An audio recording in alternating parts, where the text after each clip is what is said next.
Ko le bigi ma hu whanga te ngai whatap ko tau beu to tau whake atu o mei he whaleni ka tā mua ki whahoko atu e polokalama ko ia o e hauani. Polokalama e ni mo e ki pare mia ko ia o tonga toke tā po hiwa tui o ne toa. E pare mia o tau tari whiwhia ko i he polokalama ko ia o e hauani. Kai tupe mua ke whaia wakai whilawe i pe mohano whama o popo mai. Tau te whitu ke ngahi ngā oe ko ia ai pure a ngā. Pea pe foki ke palani whalo kufua ko ia o kutu o ke kahau. E pare mia o mahina pe foko lava mai ene mahina e ua o e taufohe i e whatongia. Ko hoko ko e pare mia ko ia o e whonua. E lava mua ke whai peha o mea o whlawe i mo ngahi ngā ue ko ia ko lava ke whakahoko. Pea i kai ke ngata foki i ai ka i he mea mai a ka kai o e whonua. Ko hae whama o popo kwhai. Malo. Malo pito ko whatampe ki e tātai whanua. Mo e whiwhinei whanua. Tonga ko tō pēng mo mea mai ke polokalama e tangatai ki pale mia i he ahoni. Ko e tari ka talina. O ko loto pē ke u whakaha atu ke mea i e ka kai e whanua. Nai ki mua ke whakahoko e whiri pale mia ko e he aho a fitu. September wanoa tāhiwa. Nā mau o silesi sita e tau pāti whapolitikale pia ui ko e Tonga People's Party Incorporated. Pe ui whakatonga pia ko e pāti ai kakai. Nē pēna uhinga, ko hono uhinga ke whaingofua e mau whengawe aki. Mo e pure anga mo e kakai whanua o kuiai hasino whakalao. Ka ui ke nau whetu taki mai ki ai. Hange ko e ni, ke lava ai kakai o kovinanite, pia moe foi sino whalao ko e ni, pia nau whetu taki ki ai o mahino ene tō. Ko e ngahi, hange ka koe tau whakatata be fo, hange ko e sipoti, o koe ngai sino whakalao ia o ngai sipoti ko tō be, hange ko e mate mātonga, ko e Tonga Rugby Union, ko e Tāsanok, ma ngai sino be ka aku te ki ai hafo i sino whakapolitikare ia ke whakalao, ko hi ke whaingofua, ai whengao aki moia, ta taupe ai pure anga, ta taupe moe kakai ko ia o whenga, ai fo i sino o whakapolitikare ko ia ke whakafofo ngai. Pea ko ia, ai mea koe na mauhanga ko ia o hingai, na mau whenga ke whakatu whakawave, ai foi sino ko ia pea lesi sita au te kai ke whai, ai whiri wharearea he ahua fitu ko ia September. Na mau tui, ko hala whanonga whakapolitikare ko ia to tonu ki he kahau, e whakatu tāma ki au bita. Ka pau te tau ki hanga pē kau ngai mua whairea ko ia. O whakapūlo i kakai, aki halau pe o hange koe ni, koe kovinani te topu tapu mo ki nau tolu. Ka he kai ke lama, he kau me mi pai a whaka ilo, hafo i sino whakapolitikare. Ke tauhi e nau ngā i kovinani te koea. Hange koe ni ka pau e pehe koe fuakawa ke pule lelei, a taki toa, pule ai lao, ma mauto tonu, vai tau, tariui. Peke te hape havari tute, le lei o kulau. E kai ke lawai. Na mau whalewa konisto tūtone, ka uhi ke hoko ai wā ke tahape, mau whakaukau to tonu peke, tau ngai whakataha, ke awa ke autoko taha ia taimini. O whaiha. He kai ke lawa ke langa i whanua ia, whainga mea pehe. O staimi ke tau tu whakataha, ka lawa ke tau ngaunu ki mua. O whai anga awe. Pea, mea nei whaingofua e mau ngā awe.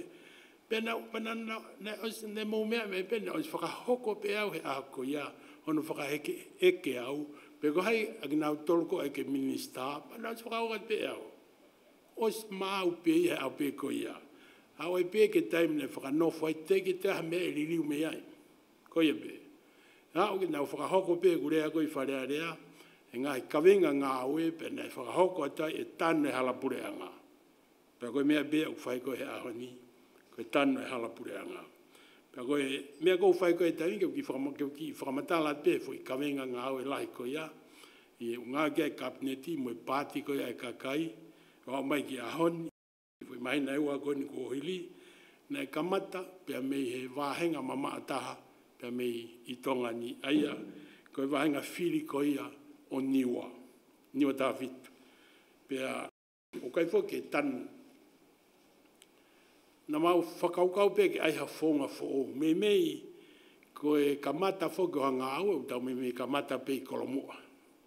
Ka mau pehe, koe pohi na pehe, ka mau kamata mua, oe ke tuka kolomua ni ka mau o kamata, pa me whetu o mama ataha, pa me whetu ko ma sewe siwange, pe kai ke ngatai, ka mau ki te tau o ke ngahi, ango tonga nyo ke ngai kolo uta, me koe food security a kolomua e pauia, ke mauia mi helelei koia, ai ngai kolo uta, I ngoue. Pea koe na whai pe e whakaukau, pena e whai lewa niwa a tāwhitu, tonga e pe wā tauhui ko uhi koe whawhonga ia o niwa, a he tolu me maura kabineti, awe lewa ai pe ki hou ki niwa, pea mui pare sima mahare whango fulu, koe uhi e koe ngāwe koe whai koe I niwa fo ou, koe mea beia.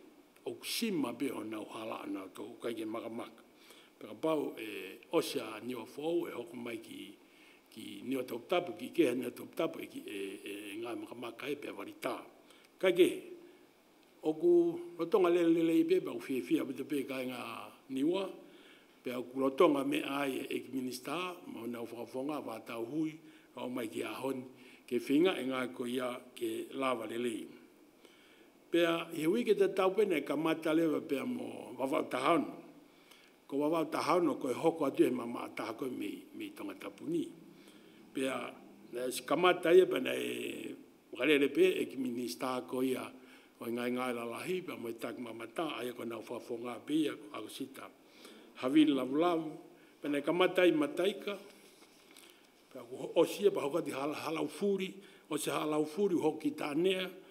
Pea, ko kamata a holonga. Pea osia a holonga e tau whakahoko atuai a ngā ue ke ngai komiti e kakai whewhine a ngai kolo o whai pe e whafofonga hoko atuai ka leke osia wawau tahaono pe tau ki hoko atu.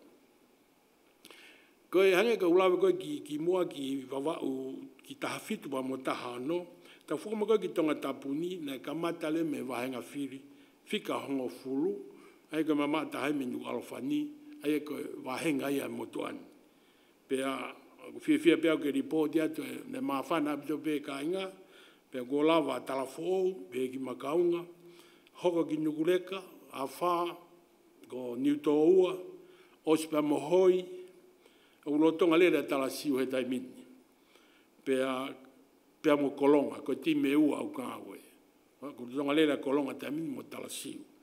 Koe osi koe a talasiu, mai hoko mai ki la paha, mo e toenga koe ngai kolo koe e tahaua I e wahenga.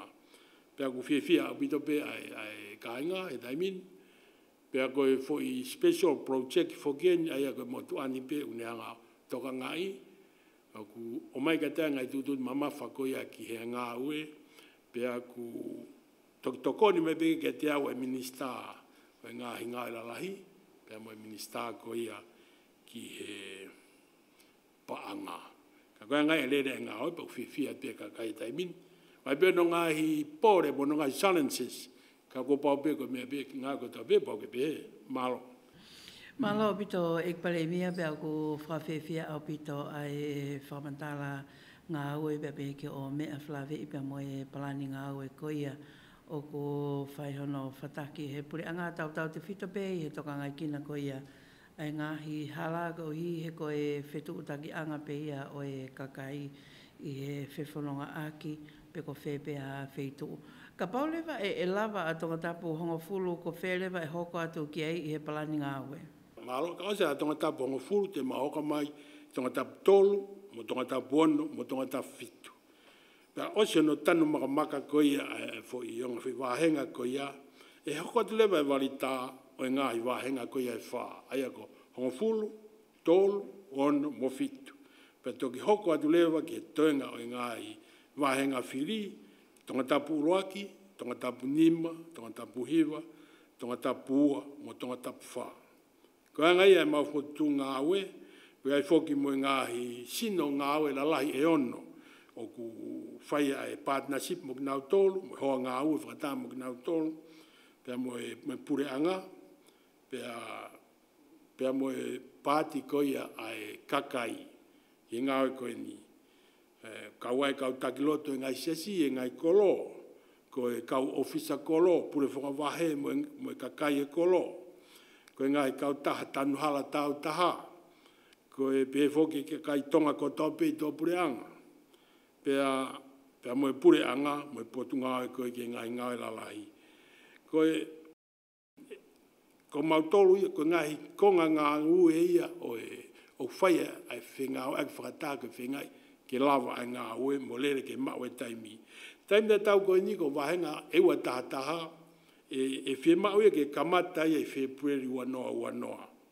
Ko e ngā pē ko e teu koni whainisi koni e sesi, ko sinan tau taina tonga, whai ki e ua. Pea ko iai e whenga, ke kamata ia ke au ki sune, ko lele ia uhala ko ia o e ua. Ko mea ta tau ki wa wau tahaono, ko e ose wa wau tahaono, e hoko ki taha nima, pa toki hoko rewa ki wa wau taha wha. Ko ia wala pito e kpalewia, ko e taha i he konga mau inga, pe koe ka venga mau inga, o ko whai e tokanga ki ai, o i kai ngata pehi tongani ka e whamaman lahi, o kwlawenga tono pe me tokanga kina ko ia o e mo ui lelei. Maina pe whokia ko e maina pe ni e ua ai hoko hake ki he lakanga pale mia e wheituona pe whoki ki he kabineti who'ou. Ka ko e hana i hangawe ko lava, e he pure anga ko ia na e kamata mai e he wheituona. Whilawe i pia mo i tokanga kina ko ia o e mo ui, pia mo i potunga o e mo ui. E kataina katai pe, te ke ulawe koe ki ai, te hoko atu ki e te ke ulawe atu ki tahaua mo tā tolu, ai ko hapai ia. E toki hoko, e toki whai a ngāui ki hapai, he uanoa ua taha. He anga koe whakafu o se uanoa ua taha, e toki whai rewa hapai, ki en tanu hala, au ku... Me meka ngai misini ko o hapai he tai mini au ku, me me mau ko toa ia. Pea fu maka ku o se ase tahi ia, ase vai ia, pea pai whi mao ia ke kume a fu maka, a ki hapai. Kage ko ki ngai ko ia, kai hoko mai pe alatu e ngāwe, o se taha ono tani ma eua e moe au atu ki hapai tahaua mo tā tolu ai ngāwe. Kai o... Whehui koe ni whelawe mo i potunga e mo ui. Koe potunga e maunga whoken, ai potunga e mo ui. Ka te uki whakanou noa atu pēr lahi a pita whakafofa pita pēr ngā ui ai potunga e mo ui, ngai tapa keke. Ka te whai mea pē ua koe ni ke ulawe atu ai, koe misere. Koe misere, mahina a pita pē ia, ai ngāo lelei koe ia kau tōke tā, mo kau nesi o lawa ia container pita misere ia i tongani. Mahino ai koe ngāwe koe nei whai me kua hiri e hu malui, nei furelei au i te pia tongani ia. Pau nei hoko mai ena na hanga tau tunga hamoa, koe whainga ta alahi mo na tau me hoki ai. Nego pene ai peno ngai pore hono whenga e ngai whanki i kurupu e whanau, na ki ngari ke vai ange, ka nei lava lelei pe e kau tōke tāma e kau nesi, pau whae whakamalola hai atu ki ai. Koe ki konga pēr no wā, koe mea whelawe, koe mo clinic dialysis, o koe e manaki ke tau who'ou kua o mai ai area koe ia ke tuunga lelei i tongani, pe nā kamata hano whakahoko i vai ola. Nā kamata whoke ngā koe ni e taini kuini, ko unga whonoa e kuini halai walu mataaho. Pea koe ai pēme kau tōke tau, nā tōka e ngā koe ni, pea koe se ai a nō pere vaea, kai aho tahiwa ko nove ma, o i tau ni na au mai ai timi, me he Semanani Family Foundation, me Salt Lake City, whawhelo aki mai nau tōru ke motuan. Nā kai ke naki koutoku tānoa pena au nama nau tōru, Pena nau pehe, nau amanaki ke kamata kliniki ko ia i Vaiola, e wanoa. Ko e ngongo whawhiawhia apita ke motuani, pe ko ia ka pa e lava e fo i whakaukau ko ia, ko e nau tolu ko ni o tau nau kainga kua ki fisio si whapae ai, New Zealand, me osko tabe nau ki eseti mo nau seniti, no he panke, ke o whai to'o ko ia, o taha e whamiri, ko hoko ke whainga tāko ni, i muri, e lava ke nau hiki mai ki tongani. Peka ke to ia to tongi ia kon, e koe foi whamore lahi foki e Katarina koe. Koe ureni koe ngā iapi, au ki mama pe kliniki ia, pau tu oa he wiki. Koe foi ureni a koe te nofo ai te ose pe kita he, malo pe. Ma os ila eu, wak whamiri ofi oku, no nau tolu. Ose foi no, hoko foi no, ose foi no, hoko foi no. Kaike, tau lotu peke e ki ke lava hoko mai ai mea ko ia. E ka hoko ki mea pe ko lava e ka ko ke potungai moui, ka kulele ia pito pe potungai moui. Ma lo pito e pale mia pe au ku mau inga ngahi palani ngau e ko ia tata te pito pe i he tokanga i kina ko ia i he tuu ai pule anga pe a moi tokoni ke kakai ko ia o e whanua. Ka pau te tau wakai ki he potungau e a ko koe hanai hangahi ngau e ko lava. E foi vai taim pe koni koe nei kamata mai ai ai pule anga e potungau e a ko mai a ko ngau e. Mala pito te ulau at pe ngai mea koe ni. O ku teke malo ia pito pe potungau e a ko ai langa koe ni mea wha Ue sia foi ke ngai apiako pa koe whakaamu nau ke novo tēni ki kamata koe tau fu o ku kai ke nau ke novo tēni ka nau o huki whare ako. Pea koe taha ia, mawinga pite foi ka venga koe ia. Ko no ua, wai e polisi ke ako ngā aue ko ke ui whapitania ko tiveti. O tēne no whau, ai ngai polisi ko ia pea o stalangai, ai ngai polisi ko ia tiveti. Au ke ngai ako siasi, ai ako e whakaamu ke to e lelei ange whakamoni ako, pea lelei pea mo ki sio ko kia sektoa tau taha, pea tokonia foki ki hoko ia ka moi anga, e taimu ngau ki muri ai whanau, ngau koe ke tiveti. Ko no tolu, ko e waifo ai waa makehe, ke toka ngai kina ko ia, hono hoko atu e teu e kau whai ako, pe koe professional development e kau whai ako. Ma inga pite hoko atu ko ia e kau whai ako, pau ke le sita e kau whai ako ko toa pe, ilo nau tunga whakaako, pe lawa lewa ke whao e ngai kōsi ki hono whakalakalaka, ai ngahi upgrade ko ia, ai ngai whatongia ko ia, e kau whai ako. Ko e wha, na e whakahoko mai ka te au, o ku whakalahi kau toko ni pure koe ke ngai ako la lahi ko ia e pure anga, hange koe tonga hai, pa wau hai, pa mo e koris tonga. Whakaukau e pe ke to hiki ki o lunga, ai ngā we, ke to e lelei ange. Ono nima, ko e whakotu e waa ke tokanga e kina e hola ko e whanau me ako. Pea ko e whakalelei ke waa ko e ngai api ako, pea mo e tauhi ke tūtū ni ako. Ko e foi waa fo ia o ku whamalohi ke hui ko e tokanga i pukai uhinga ku hola e whanau he ako, pea mono tokanga i, ai whenga aku me kau polisi, ke tauhi ke tauwhi e whanau ke na uomai ke ako, hange koe tūtu uniko ia ai lao.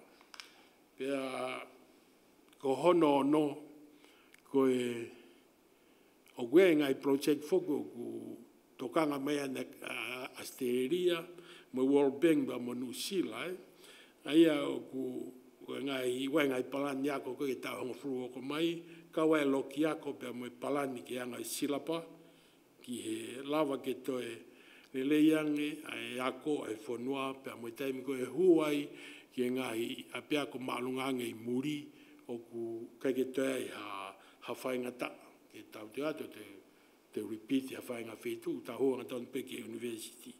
Kau ia he mea lelei, pea ku kau mai me Woropengi, ko manti pena alu ke whata e Woropengi, ITA 19 o hoko atu ai fo ngā ko ia ki a ko whalele e a ko.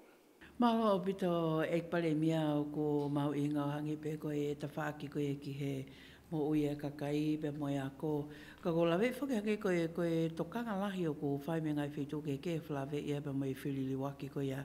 Ai e a pe au ko hao hanga tonu e ki e potunga au e ko ni ko i ki ngahi ngawe angala lahi tau te whita pe e ngai whatongia langa ma ngai mea pe.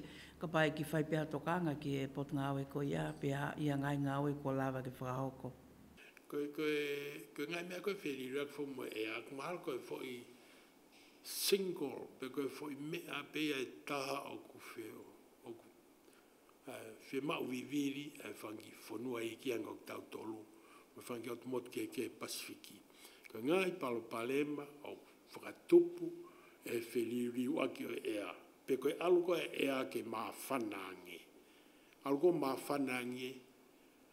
Alu lewa tahi ki o maa whana mai lewa ai sinauia me ongo pore. Hiki lewa maa alunga ia koe tahi ki o lunga. Pea kamata lua ke puri whangi motu e ni i. Pea kamata ke kai mai mata tahi ia. Ia mea koe ia maa whanange ia ea. Pea koe mea koe ia tokanga koe ki ai potunga ai koe ni ai. Ki e whiriura ke ea pe koe mei te ki. Ka koe ko kulaki hoko pe ko o apoi ni au ko pare mbia ko kulaki nga awe ko no ground breaking ya bila to i go ya ina toka aya ko holo fo ke ni e matango ko kita pa ko lele ai fo i nga ya fa ko ya ke nga langa fo o ko ya ki na matua ki ai langa fo ke nga fare ako ke te matua ka te to fa apia koe te au tolua o kulanga ke whakalele i, he porokalama koe ni au whiunga me panga tōnoa miliona, pe koe US ta $12.8 miliona. Pau tokoni mai e pangea mamani, pe ke purianga Australia. Pea koe whakulukuru pe ngai e anga koe ia o ngā ue, pe whai kia e ngā ue mātua ki tokanga au pito ai potunga ue. Koe taha, koe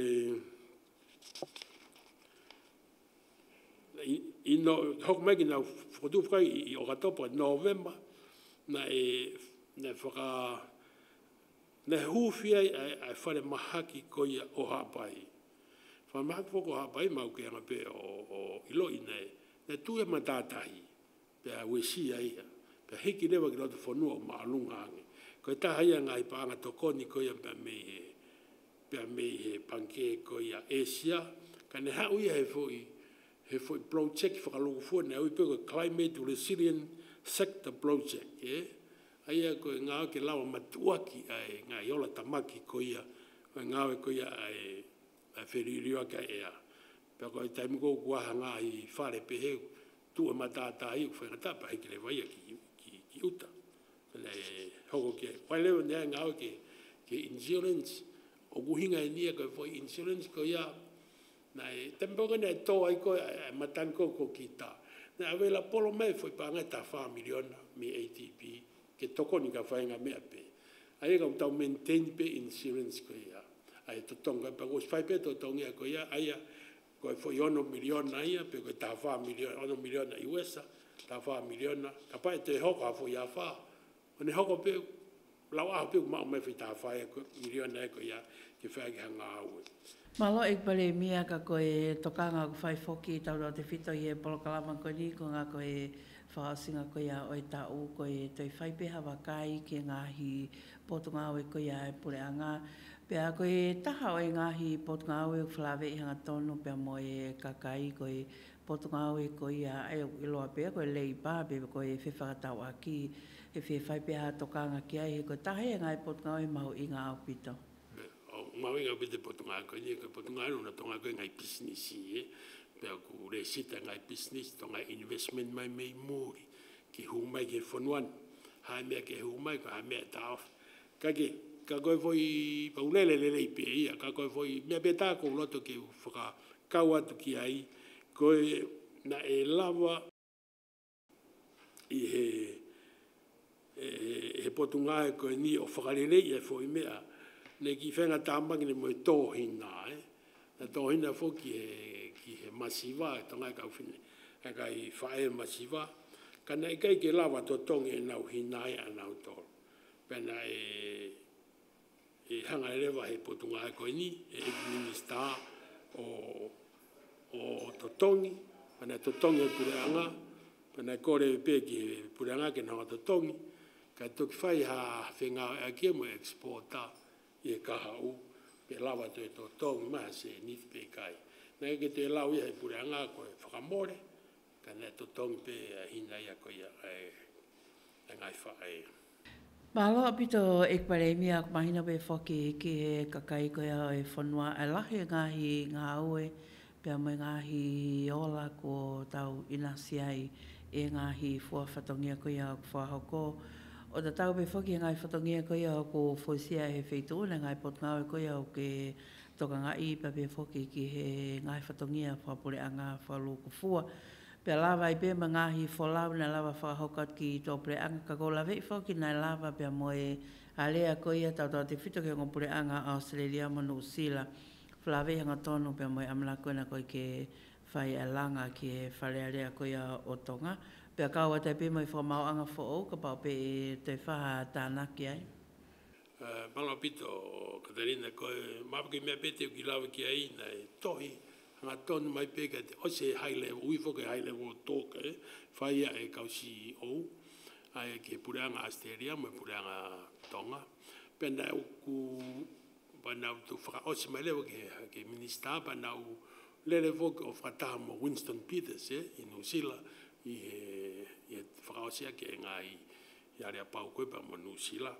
Ka kotuka whai mea mau inga peke ulawe kia i he ni koe, Nā tohi mai minister koe me foreign affair ko Australia ai osi koe ai haile o tok o whahoko mai te nā ngā oe whakatāpea mo New Zealand no langa koe koe wharearea fo ou whakatāma ngai ofisi pia kaua i me whakamau anga mo ngai office kana e koe whakamau anga nei kai ki whoroko mahino kana e mahino ko mahino mai nia e langa ia e New Zealand mo Australia.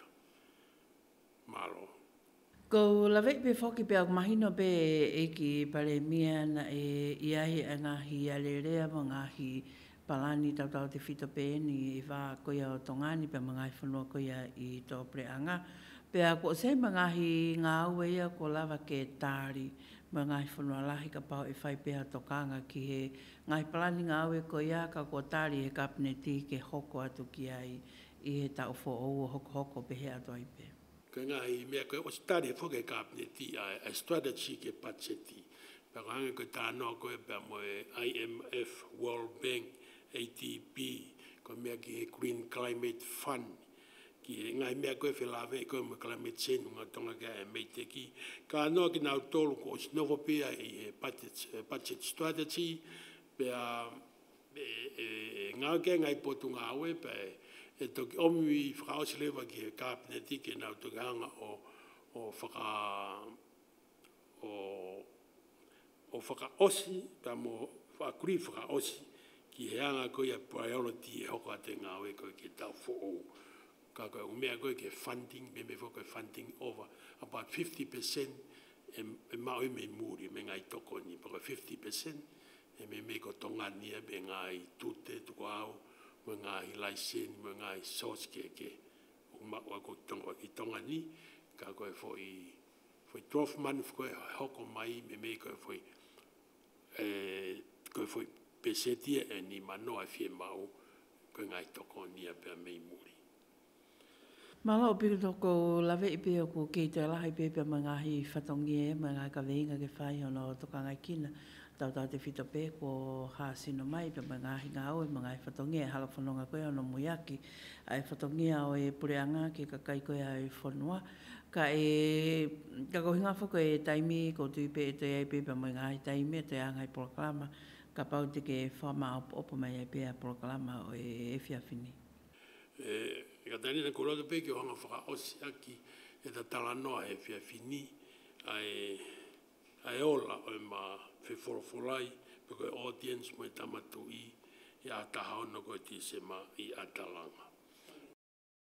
Ko taha e tōpiki ko ia te kanga ke ki foi mea tolo. Ko e taha tōpiki na ma fe fola ai, ko e kukole ke hua tumu au ko pare mia o kau e whakatato koni. Ko uhi, kai lawa, ke o atu, ai viwa, e ka apineti ki a lao, o whakaanganga, o atu ki Privy Council. Pe ko a mea pe, ka kanaku pe he ki ulawa, o hua tu ki ai, ka temko whaia e area, pe o atu ai viwa ko ia, ai ka apineti. Kaya, pa koe taha nia e mea nei tokanga ki ai, ai pare mea koni malolo, ko taha ia e konga he fui lao ko ia e ono ko ia nei whakahu ke anga ko ia e wā o e kabineti pa mo whakatato koni. Ka koe tari ne tamatu I te ohanga o atu. O iso atu a pepe a wholofola mai tamatu. Kau whewhe taki po tāno a tau ko e ni. Ko tau a toko ua pe o ko ta tala noai ai ngā I siu lalahe whonua. Au ki kai ke toi kau mai hataki ai. Au ke while ko o kabineti, ke te whare I koe, pēr kou while au e whakatato koni ke te whare I au. Pēr ai ha aho, au ki kai ke na whetau laki. Au ki ta whakataha he mahina ko toa pē. Pēr ka pau ke taimi tau o whakataha I he wiki ka lau ia e lau. Whakataha whakawiki. Ngā mea u whake heke. Ko uhinga ia, o ku ta taki ai, te ta tala noai, ai mea ko ia. Paka hai mea te taiku ki ai. Pana ngongoi o guai e pawhia maari ai. Pawhia maari ai fwoi mea ko ia. Ko isi wana ua. Ko isi ko ia, Police Commissioner. Ko te isi u fuoloa mo ini. Ko ta haia pehe ngai fwoi lao ko ini, e ono ko ini. Na mawhenga koe ki riu. Aia, ka hoko pene taim ko tui waka no, hoko taim ko no Samuel Agis Pohiwa, pa te hoko mai ni ka te au. Ko eki minister lo tonga, nei kore mai, o whainga ta aia moia, I ngāwe koe pia moe, commissioner, polisi, o kai kia hano, mawhai a ona, wai mea uni tui, tutonu kia hane, lau kia e kau kui kai. Ko mea pe, ko minister polis maarolo, ko mea tatau, neo kia e. Pau ke anga peo, la ven, aku minister polisi mo au. Ia, ki mua ia minister maarolo, pune anga kono, o agresi. Pana, au I tau pitau ia, au te ongai fo, ki tau pure, ko ki tau pure, ke ongai, ke kau atu, o a whai tūtūni o me. Tata te whito ka isiu, koe ki tui tatau au, moeanga ai tūtūni ko whai, taha ia. Peka pau a mea au ku whai, he mea whakapoisi, o ku futuai ke whakaukau, o ko uloto ke ure atu ai, o pe ka pau ka mea whakatotoro, o wholoa, o hu au ka mea kau, o kai ke ai ke wawe, ke iai ha pure atu ki ai. Mana ko mena guongoi. Ana o potuange ne afio. O ko fie mau, a komisiona polisi ke tariu ke minister polisi. Ko mena una o koreange. Pe o whakamatala foke ku uhinga, o matala ku uhinga. Ana kei tū maa pēne afio, hene tui. Ane tui pē ia, o ki lelei anu pē, ane tui a koe, ia honi. Ane whakatata aki, a taime o kau ola. Ane pē, taime o kau ola, ne minister polisi, koe politikare, a kau ola, pē a toi whakatotolo pē, pa te whakailo ia hia. Pane whakahoko mai ka te au, o ku ne tui, kai ki whakapoto ia. To tonu pe ke, ko mea whakapolisi, tu pe ke komisiona. Tala pe kia hea tolo to, pe whai akia. Ka ua te toi tu uni atu kita ke mea koe ke whai. He whai, pe te ngāo e kato ma whai whakapolisi, ki a te mea whakapolitikale. Kone anga ene tui. Pea, takitahe kone ngai kufoi rea tāna nia, takitahe tupe I ono leini. Takitahe tupe ono leini. Ko mea ena, pani pakako me pe, ko mea u whai New Zealand, Australia, mo Britania. Pana ongoi, ko fia mare pe ki ai. Pere, mea pe fok, lahi koe ni sio koe Facebook ka, lahi fok se fwa ku kape po isa. O kurea tawale mai pe whahinga e ke te au, he mea. I anga koe tau no fo, neo ngu tau onga, koe ke lele, i he mea. Pāne, o te whoke e ma whewhoro whai ma audience, pēo lele i po whoki ki whakataha koe nei whai nusila. Pēa, no kei ngā pēo lawe, nei whai nei ki whakahalo tō i tua. Pēa moi whakotū mai, ke whakahifua mo kulakanga. Pēa ui au koe traitor. Pēa ki ngata koe heke. Oku, kona mo ni e Katalina ko whamai, ka ki nau tolu koe, ta tau whito ki nau tolu koe, o kui he tuunga pūre o e patoa, tapu pe mo ki nau tolu. Ke mau tipeiti publicly he isiu ko ia eua. Koe traitor, pe mo heke.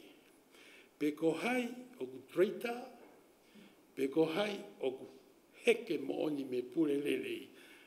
E Katalina, koe tau nofo ki whanua ko niua i pūre tā e kata.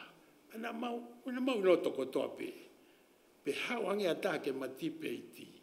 He koe tau nofo ko niua i pūre ata ni mena e whai. Last 5 years. Sai, kau tau tuku ia, ki tau whaki.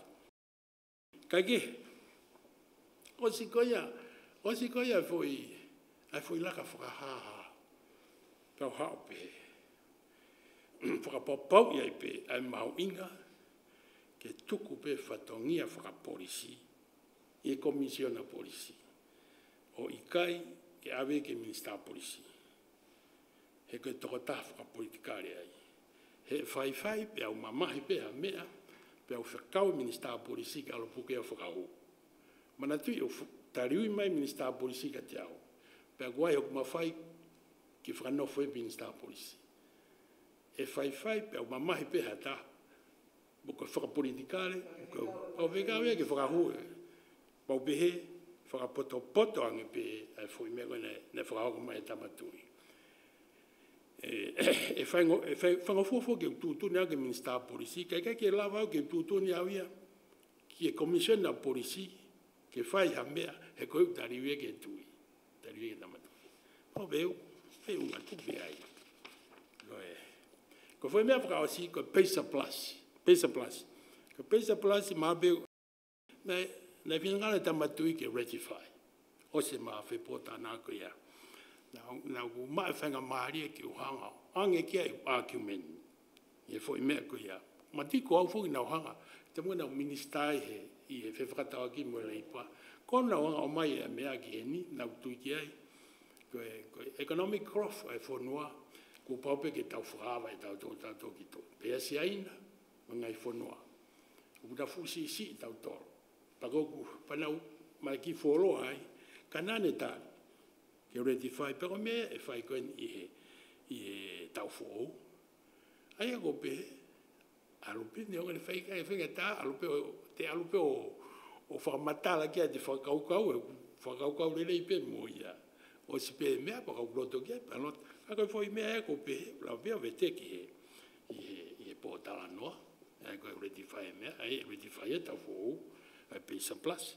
Malo pito ekbale mia beange ko no whama opoko ia e programa beange ko e lava mo e whainga maali o whai e whatau wholofola ke le a whio bea oku maali o pito e whanongo ki o tānoa tau te pita e tānoa e koe o e komisiona polisi takoa oku tau ke i merino be mo taktaha tuu hono le ini uhange ko whamatala e malawa pe ke te loto mamahi ki tātaha pa te tuu ne atu ki he ai au toki au ke foi tunga ko ia toki haha mahino mai ta aku tono be ai fauto uta ko ia mei he ola baha pe ta tariu ia mo ta tolu fono au ta fai pe fai ai pe fenga aki he koe pe fai nga mali ange ko fai nga mali ko ia ke fata fola ai pe fei tu la ke afio pe foki mo hoko at pe o ngahi fatongia ko whahako.